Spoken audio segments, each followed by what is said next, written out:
Okay, here we go. Good evening, everyone. Welcome to the Minneapolis City Planning Commission meeting of March 24th, 2014. Joining me today are Commissioner Kronzer and Bender and Lipke-Peer and Gisselman and Forney. My name is Ted Tucker. I serve as president of the commission. At this time, please be sure that all your phones and electronic devices are silenced. Our first item on the agenda is to approve actions from the meeting of March 3rd, 2014. May I have a motion to approve those actions? Second?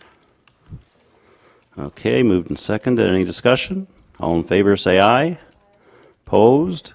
Our next item is to sort out our agenda, which you will find on the green sheets that you saw outside on the table.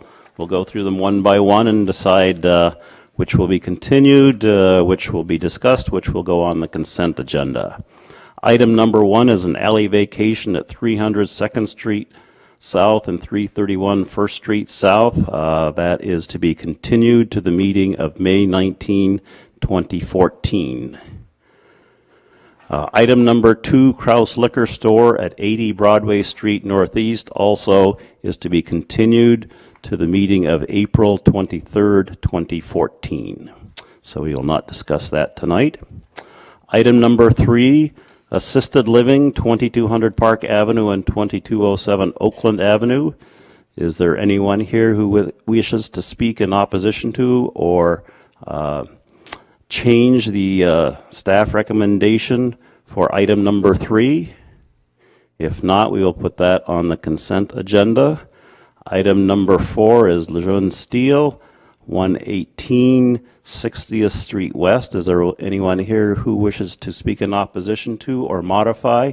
Okay, we'll put that on the discussion agenda. Item number 5 is residential building at 2255 Sharon Avenue South. Is anyone here wishing to speak in opposition to or change the staff recommendation on item number 5? Anyone on 5? If not, we'll put that on the consent agenda. So we will have items for discussion will be item number 4 on the consent agenda, number 3 and 5, and to be continued items 1 and 2. Let's see. At this time, we will move on to the report from the Committee of the Whole. You'll see on your agenda 2 items there. May I have a motion to approve the recommended action, finding those items consistent with the Minneapolis plan? Okay, any discussion? If not, all in favor say aye. Opposed? Okay, those are approved. No action items. Okay, so item to be continued. May I have a motion to continue item number 1 to the meeting of May 19th and item number 2 to the meeting of April 23rd, 2014. Any discussion? All in favor say aye. Okay, those will be continued. At this point, I will open the public hearing for the 2 items on the consent agenda, items number 3 and 5. Again, is there anyone here wishing to speak in opposition to or modify the staff recommendation on items 3 or 5? Okay, if not, I will close the public hearing. May I have a motion to approve staff recommendation for those 2 items? Okay, any discussion? All in favor say aye. Okay, those are approved. And so we move to our 1 item for discussion, item number 4. And Janelle Widmeyer is staff and will give her report.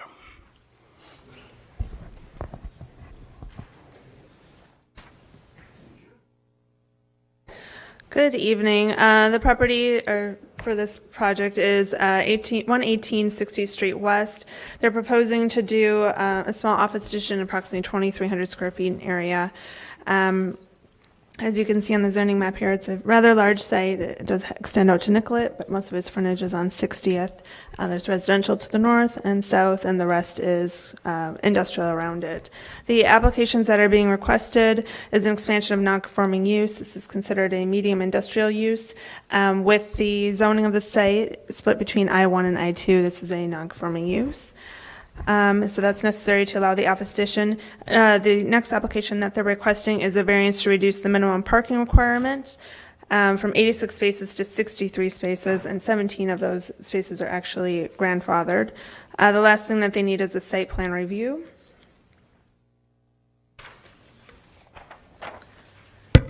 For their proposed site plan, as I mentioned, the office addition is 2,300 square feet, and it would go on this part of the building, which is fronting 60th Street. This is like a zoomed-in area of the site plan. And as part of this, they're also reconfiguring their parking areas. Before it was actually extended across the front here. So they're keeping a curb cut here and then adding some landscaping in here. And then there would be a second entrance for that parking area to the west of the addition. Staff is recommending approval of the applications with some conditions of approval on the site plan review to address some requirements. For the expansion of non-conforming use, as I mentioned, it does have the split zoning. This area is not intended to remain industrial in the long term, so rezoning wouldn't be inappropriate. The addition itself isn't expected to increase noise or traffic, anything like that. The addition itself actually only increases the parking requirement by 1 space, but with the addition, the total parking available on site is being reduced by 6. So that's being addressed by the variance.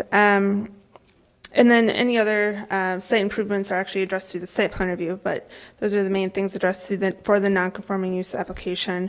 For the variance, as I mentioned, the actual request is really for 6 spaces. The total amount that's being removed from the site. They have an average of 105 employees that work for their company, and that's split between 2 shifts.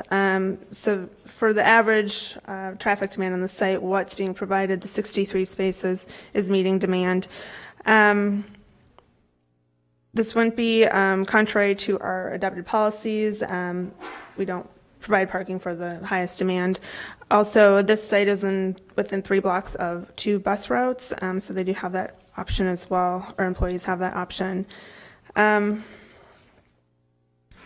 Moving on to the site plan, there were a number of requests for alternative compliance that were addressed. Starting with building placement, because this is an addition, the addition isn't built right up to the street because the existing building isn't up to the street. They also received or requested some alternative compliance for the windows. You can see in the elevations, the first floor is actually quite a bit higher than the grade level, so they just needed alternative compliance for the height of the windows because they're more than 4 feet above grade, but overall they're providing more than 30% on each elevation. So mainly the request for alternative compliance had to do with the landscaping and screening improvements around the parking areas fronting 60th, and just the overall amount of landscaping, which they're deficient on. With this size of site, which is 6.85 acres, and most of that being occupied by the building, outdoor storage, and the parking areas, they are below what is required for the amount of landscaping. But I did mention that they're adding more landscaping here. And to further enhance the area along 60th Street, we're recommending that they do more landscaping in the proposed landscape area between the outdoor storage area and 60th, and then between the parking areas, as well as removing the asphalt in the boulevard and adding some boulevard trees. And those are alternatives requested or recommended for the general landscaping, as well as the parking and screening requirements. There's one other area along the east side of the parking area. There's a place of assembly to the east here. Because it's residentially zoned, they are technically required to have a 7-foot wide landscaped yard there. I don't believe I have a picture of this, but there's another parking lot here And there is a fence here currently, but it's by moving the parking over, they end up eliminating parking spaces, and providing a screening buffer there didn't seem to have any benefit. So we did recommend alternative compliance for that. The last alternative compliance piece was the distance to trees from each parking space. Because we're recommending that additional trees be added to the site, that would help address that requirement, but still not all spaces would be within 50 feet of a tree. The trade-off of that is that you're not eliminating more required parking. There were some code requirements that were also addressed as part of this application. And I'll just use this as a reference. Along the north lot line here and along the east lot lines and the south lot line adjacent to 60th Street where we have the outdoor storage, they are going to be installing a 6-foot-tall solid wood fence to address that. Currently, like along the north lot line adjacent to the alley and the residential uses, there's a chain link fence there with slats in it, so they'll be putting up a solid fence there. One other thing was that there's barbed wire on some of that existing fencing. Since that is a prohibited code material, we are recommending that that be removed to bring that into compliance.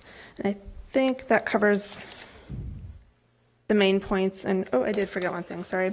Going back to the site plan, with the main entrance here, there's not a walkway connecting it to the street, so that was one additional recommendation.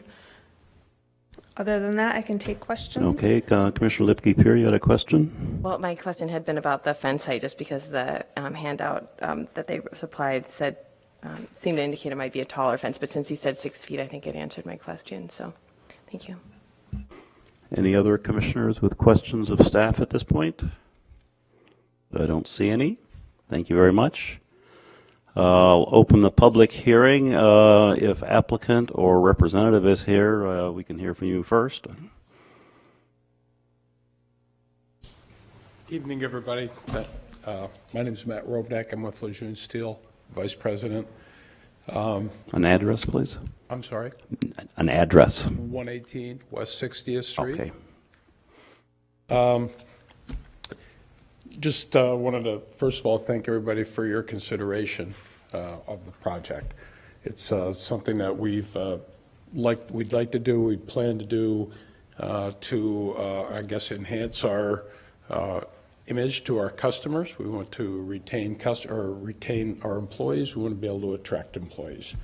And we've got multiple vintages in the existing building, and it really needs a facelift. Lejeune's been in business since 1946. We have a very good reputation in the market. Fabricate structural steel for commercial and industrial and for bridge work. You know, as Janelle mentioned, we've got about 105 employees in our on 118 West 60th location. We've got about another 90 in a facility in Wisconsin. So we're a viable company. We like the area that we're in. And so I just appeal for your approval. Okay, and you're comfortable with the 8 conditions under the site plan review? Yes. Okay, very good. Any questions? I don't see any. Thank you very much. You're welcome. Is there anyone else who wishes to speak on this matter? Come on up, please. Give your name and address for the record, please. Hi, my name's Lauren Orion. Address is 145 West 59th Street. So my husband Christian and I live at 145, and the Lejeune property is directly to the south of ours, so we are along their north side of the property. And we were pleased to hear that Lejeune was choosing to invest in their property. Obviously, they're doing well, they're successful. As all of you know, they provide steel for a variety of purposes, both to my employer, Target, as well as Walmart. They've done TCF Stadium, Target Field, they'll be doing Vikings Field, so obviously they're very successful. So Christian and I were actually very excited to receive the company's invitation for their open house last week, and we did attend. And a lot of the materials that Janelle just went through here were shared. Now, we did ask about the north side of the property. Obviously, we have a vested interest, given that's the border that we abut to. And unfortunately, there wasn't a whole lot of information to share at that meeting, so some of the stats here that we just heard are new to me as well.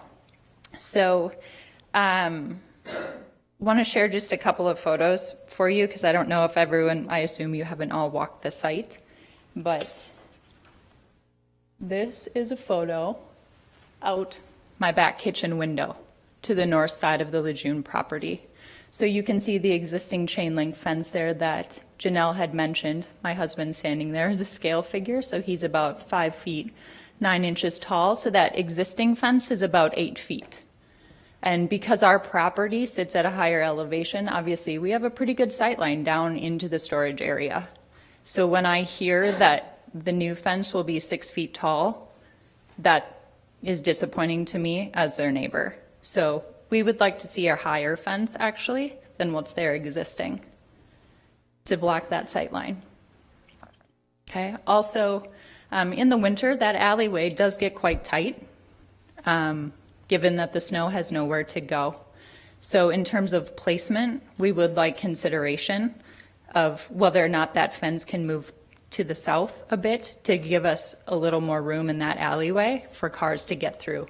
By February, the majority of the residents back there cannot come down that alley, and we end up street parking.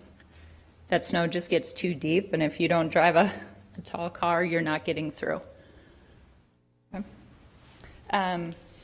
Couple more things. I know they mentioned landscaping as well around the perimeter, and we would like to see improvement of landscaping even on the north side. I know it's not the side that they bring their clients through. This is a view from our parking area down, and I have a couple more shots, but your city crews come through the alley at least twice a growing season to trim this overgrown vegetation. So it is invasive. As you can see, they've got vines and such that will grow along the top of that fence. And during the summer, you have a hard time driving down that alley without getting the side of your car scraped because it gets so large and overgrown. Okay. Just another example. I know last fall they came through and did some significant cutting back. I know Excel had some transformers blow along that alley last summer as well. Okay, so we're not in opposition of this project by any means. We're glad they're doing well. We're glad to have them in our community. But we do want to see that site plan review with a little bit more detail and probably some more rigid standards there. The other piece is that if this is to be a wooden fence, I would have some concerns about maintenance. This is chain link now, and I have maintenance concerns. Once you get to a solid surface, what will that then look like? You know, if it gets tagged, are they going to come out? Are they going to clean that, or will that be on the residents to look at? And then the other piece is obviously enforcement going forward. Just as we are expected as residents and landowners to take care of our property, we would expect them to be good neighbors and good stewards as well and take care of theirs. Okay, so you know, we're a modest neighborhood in Wyndham, not large houses, you know, we're post-war era, but doesn't mean that we don't care about our community and what it looks like. Okay, I think Commissioner Lipke-Peer has a question for you. Yeah, my question was in regard to the landscaping that you're requesting. Were you thinking on the alley side of the fence line if the fence moved, or the other side of the fence line? Were you facing closer to your property or farther from your property? I think it really depends upon the placement. If the fencing cannot move from its current location, just given where their property lines are, then the only option is to have it on Lejeune's side. Again, probably to provide a little bit more height. So if 6 feet is the standard, maybe your vegetation gives you that extra 6 feet or so to block that sight line. If we can move it back, I know that we have considered if it's 3 feet, if it's 6 feet, I'm sure that the neighbors tend to mow and trim that already as it is, so I don't think it would be any problem for the neighbors to continue to do what they've been doing. Okay, so you're maybe thinking maybe taller vegetation that might supplement the fence is what you're, okay, Exactly. thank you. Just a question of staff. Is that fence on the property line right now? Do you know?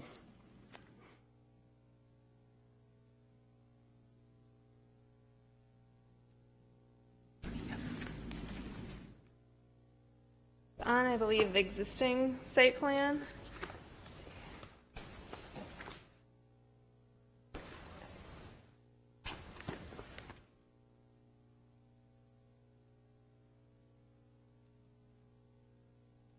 Okay, this is really hard to see, but yeah, it's showing it on along the property line. Thank you. And I think Commissioner Lecupierre had another question. Yeah, so I had a question for staff. Janelle, so what is the maximum allowable fence height in that area? They could, along the alley, go up to 8 feet in height. Okay, and then in terms of setbacks from the property line for fences, what is our current regulation regarding that? There's not a setback requirement. Unless you're within 5 feet of a street, then it can't be more than 6 feet tall. Okay, thank you. Okay, other questions? Okay, thank you very much. Anyone else wishing to speak in this matter? Okay, anyone else? I don't see. I will close the public hearing. Commissioners, we have, what is it, three applications. Commissioner Lepke-Pierre. Yeah, I actually have a question for the applicant. Sure. Hi.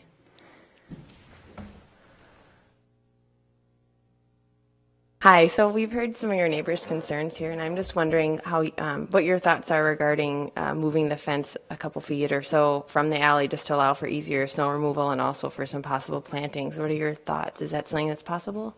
Well, I'm thinking out loud. I've got probably 1,500 feet of fencing, and to be able to move that in 2 feet closer or some distance closer, obviously we would lose quite a few square feet of space. We use we're in a very constricted area to start with and have no room to actually to expand in any way. So I'm I guess reluctant to say that we're willing to move the fence in closer and to lose more square footage. When I think about the snow, as you saw on the north side of the fence, I'm not sure exactly what that distance between the alley and the fence is. I just don't know what that would be, but Do you know? I'm sorry, I'm going to ask you. Sorry. I have a picture of the alley from the other side. So how close to the alley would you say the fence is? It's the distance is around like 10 to 12 feet. The total distance? So the concrete part of the alley, how close to the fence is that? You have 12, maybe 18 inches Okay. at the most. And the other thing is that one of our neighbors, Dee, had mentioned that in the past there was a fire in one of the garages, and the fire truck couldn't get into the alley at a particular time of the year, and that's clearly a hazard risk for all the neighbors involved. Thank you. Okay, thanks. Thank you. you're welcome. All right. Well, again, we have three applications. Can we deal with, say, the first two, and then come back to site plan review? A motion to approve staff recommendation for A and B, for instance.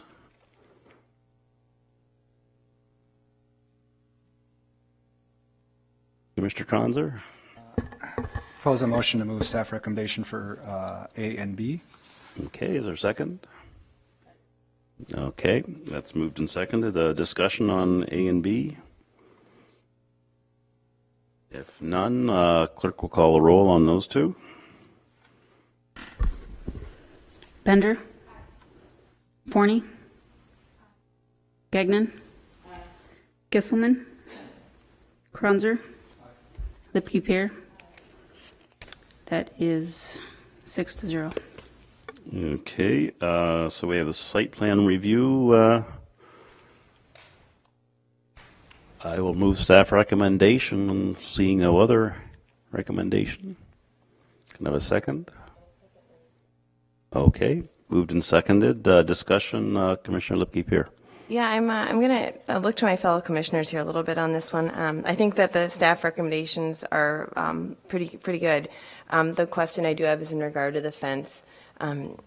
it is a lot of fence, but it has to be replaced anyway with the wood. The question is, does it get moved back or not? And do we do plantings? I think from a graffiti standpoint, having some sort of plantings on the alley side might be nice because it's harder to spray paint green living things than it is a wooden fence. I also worry about snow removal and just infiltration. It actually probably goes through a chain link fence a lot easier than a solid wooden fence. So I'm wondering how we balance those two needs in terms of required use of the property or desired use of the property versus safety and maintenance of the fence along the alley. So I'm wondering what other people's thoughts are because I'm wondering if we can move it back just a little bit just to make life easier for everyone. Other thought, Commissioner Kronzer? Yeah, I definitely could support a much taller, not much, but a taller fence to 8 feet. And I'm also wondering, there's utility poles in that alley. Does it make sense to have the face of that fence be just on the south side of those utility poles? I mean, it's probably another that much, but it might give a nice little balance and let that work a little better for the.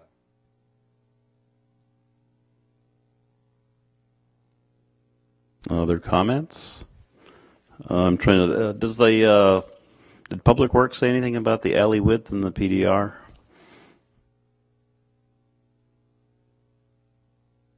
No, the comments didn't extend to anything about the alley. Okay. So we have staff recommendation with its 8 conditions. Does anybody want to suggest a modification to any of those conditions or an additional condition? Commissioner Lipke-Peer. All right, I'll take a stab at an additional condition. I'm not sure where it's limited. So condition 9 would read that the allowable fence height shall be, the fence should be allowed to be a height of, 8 feet along the alley? Does that sound like an acceptable height? Allow or require? Required, I'm sorry, yes. Required height of 8 feet along the alley. And in addition, that it'll align with the utility poles that are currently present, if that is how Commissioner Kronzer had intended, it's how I interpreted his remarks. Does aligning it with the poles move it in, out, or?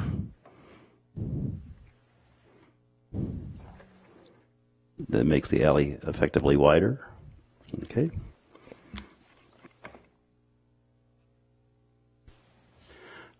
Just a clarification, when it aligns with the poles, is that for the entire distance or close to the poles, or? Oh?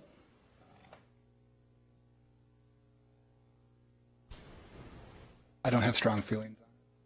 You might talk to Commissioner commissioners Gisselman? making the applicant. I'm curious, just for clarification, so does this mean that the poles would be on the inside of the fence, not in the alley, or on the alley side of the fence?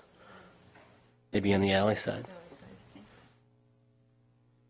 And I guess the reason I ask is because if the concern was about snow removal and where snow goes, does that impact snow removal if the poles are on the alley side of the fence?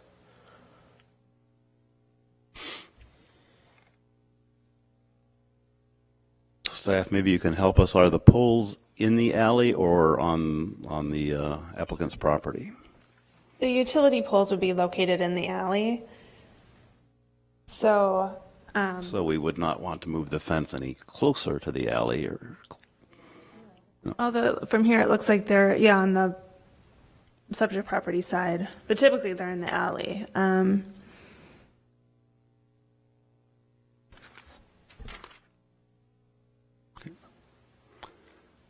Okay, I don't know if that helps. Jason, you got If I a could just comment? clarify one thing, it looks like the alley width is platted at 14 feet. However, oftentimes the paved width of the actual alley doesn't cover that whole width.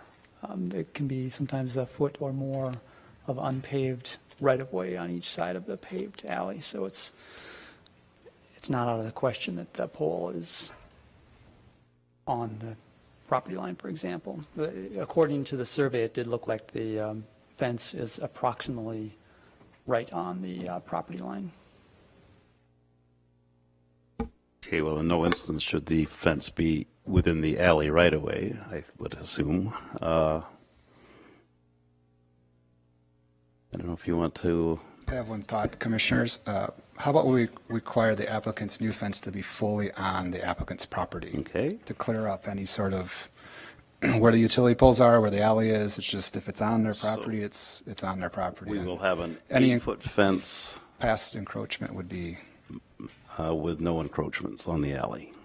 Okay, that would be condition 9. Is that understood by all? Let's, Jason? If I could just clarify, does that substitute the language that Commissioner Lupke-Pier stated, or does it supplement? I think it supplements. I think that's where she was starting, and she was talking about the alignment of the fence, which we settled on as wholly on the applicant's property. Okay, so let's vote on adding that 9th condition. All in favor, say aye. Aye. Opposed? Okay, so the main motion is before us. Approval plus 9 conditions. Clerk, please call the roll. Bender. Forney. Gagnon. Gisselman. Kranzer. Lipke-Pier. So that is 6-0. Okay, that is approved with 9 conditions. That's our last item of business. Jason, any announcements? Just committee of the whole meeting this Thursday. Okay, we look forward to it. Thank you very much. We are adjourned.